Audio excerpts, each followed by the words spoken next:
breastplate of righteousness. And this raises the question, how you living?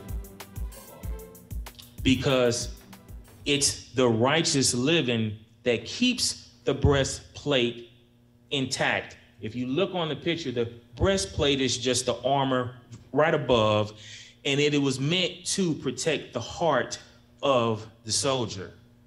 And without it, it can put the soldier in a vulnerable position. Now, we read in Genesis 15:16, it says that Abraham believed God and it was credited to him righteousness. When he believed God, it was credited to him righteousness. So this righteousness that we're talking about is not a righteousness of our own. It's a righteousness that was credited to you when you believed. Amen. She didn't know I was going to tell this, so I hope I don't get in trouble. But anyway, when me and my wife was in the courtship, she asked for a credit check. My credit check. She wanted a credit check. And I was thinking, well, that's unconventional. Now, here's the thing. She was transparent about hers, too. You know, it wasn't like she was like, yeah, let me see your credit. Now, what she was really doing is when you ask for a credit check and somebody's asking you for a credit check, what they're really trying to do is they're trying to say, are you faithful? Are you responsible? Do you have integrity? Do you keep your word? That's what a credit check is about. Yes, it is. And when you were unsaved, you had no righteous, there was nothing there. So it's kind of like when, you know, your sons, they get their license and you got to help them with a car. You know, you co-sign. So what's happening is when you co-sign, you're telling the person, the loaner, saying, I'm going to credit to them. So when you look at them, you're really looking at me. Right. And that's what God did when you believed. It was credited to you, his righteousness. Yeah. Just so it's like God said, I'm going to co-sign. I know they don't have nothing because they're spiritually dead. So I'm going to give you my righteousness because I know you don't have nothing. And so this righteousness that we have, now we say, okay, God, you have given me your righteousness. Now positionally, I am righteous. When you look at me, you see your name as the co-signer because you're saying, I'm looking at what I gave you. But now you have to practically live out your righteousness. Don't be that house. Now, what do you mean by that? Now, the young people probably won't get this because y'all inside all the time. We ain't have no screens. So, yes, we was catching lightning bugs, waiting on Mr. Softy to come down the street. We was playing That's My Car. We was doing all that because we ain't have stuff that kept us inside like y'all. I'm not hating. I'm just making a difference. Because matter of fact, my mom was like, get out and go play. You couldn't sit in the house because you was either going to get in trouble or they was going to find something for you to do to give you some motivation to get out the house. You went and did your thing, and when those street lights start blinking, you made a beeline to get back to in front of that house. Because you can still stay outside. You just need to be in vision. Like, y'all can stay out there. You can catch your lightning bugs. Wait on the bomb pop man. You know, and hope I got a quarter to give you. I bought my sons a bomb pop one time recently. I spent $15. I was like, what in the world?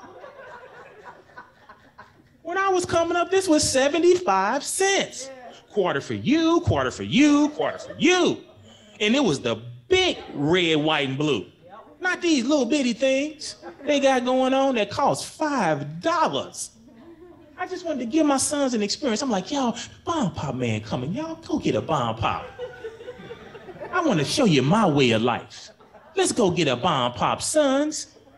He was like $15.75. I'm like, This is not my experience. I should have a whole bunch of change. But my point is this. Back then, you had that house. Now, what I mean by that house, you had that house and you had this other house. You had that one house where you saw a lot of traffic. You saw a lot of people coming and going. Because there's some things that could go on at that house that couldn't go on at your house. So it was some more unrighteousness going on there. And you was like, man, it's a lot of people going there. And let's be honest, you might have took your unrighteous self over there too. And so, because you knew, oh, well, we can do this over here, but it's not going down at my house, okay? So it's like that house, right? That house. What's my point? Unrighteousness attracts unrighteousness. And so when you are living unrighteousness, the principalities of darkness will go, it looks like we can roll with him. Let's go sit on their porch because there is unrighteousness going on. And so a lot of times when we think of righteousness, we think of like, well, righteousness pleases God, and it does. But when you live righteous, you also, in the context of spiritual warfare, you have to understand that right living actually protects you. Because the enemy, the principalities of darkness, they don't want to hang out where righteousness is going on. Because now that make me think of Miss Bryant's house. It was that house. And then I think about Miss Bryant. And I would go sit with Miss Bryant. Because, you know, Miss Bryant, she's one of the senior saints at the church, taught Sunday school. You know, she was just that lady. Now, I was fascinated by her house because that was the only house I've been to where there was a full kitchen in the basement. I said, they got a basement down here. But the thing about it was, is I could go sit and talk with Miss Bryant, and she would have little things about God hanging up on the wall. You just felt like this is for righteousness. And like you say, and the people at the other house, no, they're not coming here. They're not coming here. Because this is a totally different atmosphere at Miss Bryant's house.